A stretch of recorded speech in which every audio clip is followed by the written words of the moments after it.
Dalam safari politiknya, Presiden ke-7 Republik Indonesia Joko Widodo bersilaturahmi ke Pondok Pesantren Nurul Qodiri di Lampung. Di hadapan para kiai, santri, dan tokoh masyarakat, Jokowi menegaskan bahwa dirinya tidak berubah. Jokowi mengaku masih suka belusukan dan bertemu dengan banyak orang. Bahkan menyebut bahwa ia masih seperti yang dulu, yakni sosok sederhana yang berasal dari desa. Kunjungan ke Ponpes ini juga didasari oleh tingginya antusiasme warga Lampung yang selama ini kerap mengunjungi kediamannya di Kampung Sumber.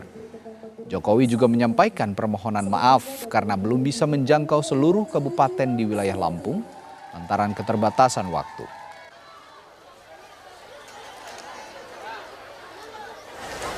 Seperti tadi disampaikan oleh Pak Bustomi,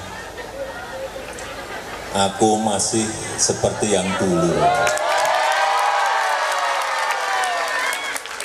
Masih orang kampung, masih orang desa. Jadi kalau saya ke Lampung, saya ke Provinsi Lampung, saya ke sini ya memang dunia saya, lingkungan saya adalah seperti yang tadi saya sampaikan.